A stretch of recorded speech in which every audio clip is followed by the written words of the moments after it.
Hey guys, so welcome back to my channel, and as you can see, I have a special guest here. Hi, And you want to introduce yourself? I am Mika. I am Heather's classmate, and we have became really good friends. Really good friends. Like, oh, I don't mean like that. Right, because people mind be all crazy, child, but y'all know what we talking about, girl. Anyway, so as you can tell by the title of this video, we are going to have a discussion on a couple of tie-in. You know, I love these kind of videos. The first question is mainly about social media. Should your significant other have access to your social media? From my point of view, it's like a yes and a no, because I personally have had access to a significant other's social media, but it didn't turn out too good. So the question should be, do I want to have access to my? Do I want to have access to it? I think it depends.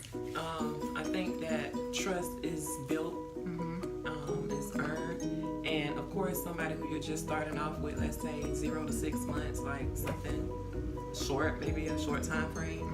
Of course, you're probably not gonna feel comfortable, you know, giving that person your personal information to your social networks or whatever.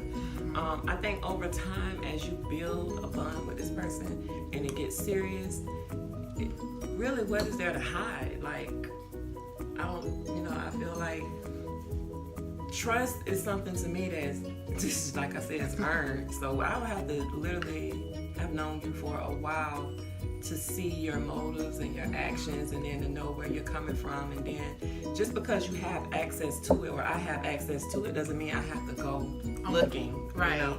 But I mean, I think sometimes people do have access to it. They want to go on there to find something. Like, it's almost like, okay, I know you up to no good, so you know. And then people, they will argue with you about, so why you ain't trying to give me your password? Because if you choose not to, it's like you really hiding something. So it's almost like you either feel forced to give it to them because you're trying to prove a point, and then now they're all up in your business.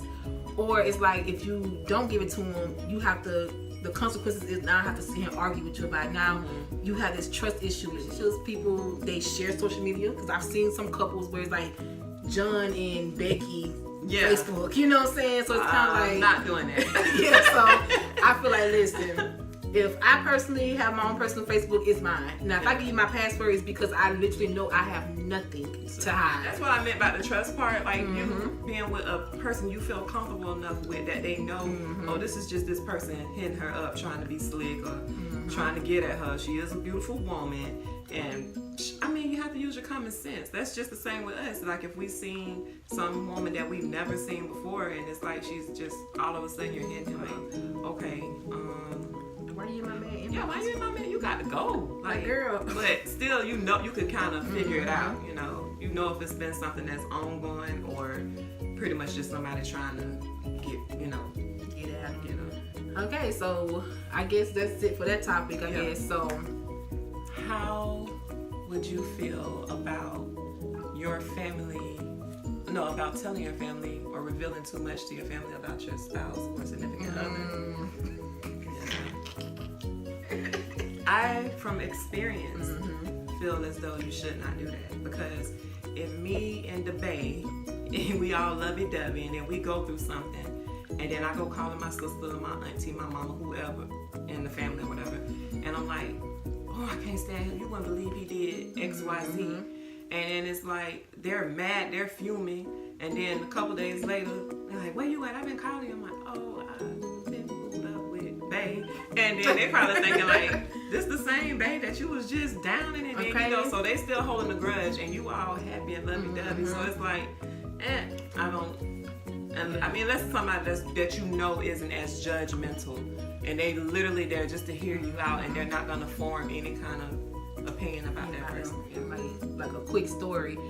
I was dating this guy, and me and him got into this big argument. And the thing is, like, when I do tell people about what somebody did to me, I do include what I do to them too, because that's just me. Yeah. But he ran back to his friend or sister, whoever she was to him, and he told him what I did to him, because I had made this comment that was kind of like, Lord, please forgive me type of comment. And instead of him just keeping it to himself and just letting it play out for what it was, he basically went back and told her all this stuff about me. and they developed hate for me because of course they naturally love him, and I'm just like, well, now she never knew me, never spoke to me a day in her life, but now she has this pre-notion about me, and now she doesn't like me, right, because of what you said. Now here we are together, and it's like now I don't even have a relationship with your people because you went back and told her something about me that was like basically a fight between a couple. Yeah, like it was our business. Right. When you're angry, stuff comes out, and I hear people say all the time, "Well, that's when the truth comes out." I beg to differ because I feel like sometimes you're just trying to relieve yourself of whatever emotions and feelings you got bottled up, and everything you say necessarily isn't true. You know what I'm saying? It's just that you're trying to hurt that person's feelings sometimes with your words. That's why I always tell people, please let's not go there. Let's not push it there. If I don't want to say anything, I'm gonna regret. You know, and half of the time it's just like you don't have to do that stuff anyway. It's better to just walk away or try to just keep your mouth shut. Yeah, regret it later, because in that moment I regret it as soon as I said it, because I seen his face. Yeah, I was like, oh, you probably just seen it drain out of him. And but my pride was so big in that moment, I wasn't finna send it to him. I let him keep on walking, and I didn't care. But then I called him like 2 minutes later, like, where you at? And he's not from here, so he walked as far as he could. And he got in a car with a stranger. So that made me even more upset. But at this point, it was like, can I be upset that he did that? Because had he said it to me, I don't know, because I'm different. Because if he would say it to me, I probably looked at him crazy and just started laughing. Because like, what up? And then he done told the family what you said. Then on top of that, he done probably gave a sob story like, and I had to walk 1,500 miles in the snow, and then this man with this old beat up raggedy truck had to pick me up and take me home. So you know, it kind of goes. Yeah, it's like one of those things to where when you become more mature in your relationships, you can look back on some of the things you've done and say, okay, now I know not to make that same mistake. Because like we're talking about stories that happen. So, you know, it's good to learn from your mistakes. And it's also good to be able to confess your faults, you know, to each other. Like, girl, help me, because I got this issue with going off. I got this issue with telling a little bit too much than what I should, and I feel I regret it later. You have to learn. Like, you have to learn from your mistakes. I'm not ashamed to say that I've made tons and tons of mistakes, you know, but I learned from them, and I'm still learning. As long as you're living and breathing, life is a process. It's a journey. You're gonna make mistakes. You're gonna continue to make them. Nobody's perfect. Having to live perfectly, it's hard. It's a horrible feeling. I was deeply, well, I don't really want to touch too much on that, but I was more religious than spiritual, and it's just a bad feeling to try to overly do it. You can't do this, you can't do that, you can't say this, you can't say. You just literally you make yourself miserable. Yeah, because I just find dating nowadays so hard. It's so hard to date these days, because like the generation definitely is not like our parents' generation at all. Definitely not. Like, because I think so many people are damaged and hurt that people's like, I'm gonna get you before you get me. Yeah, that's what they're on. And it's like the ones that's not like that be the ones that get hurt the most, because their expectation is this person's gonna love me, I'm gonna love them, and all this stuff, and it doesn't work that way. And it's like, it's almost like the nice people are considered now naive.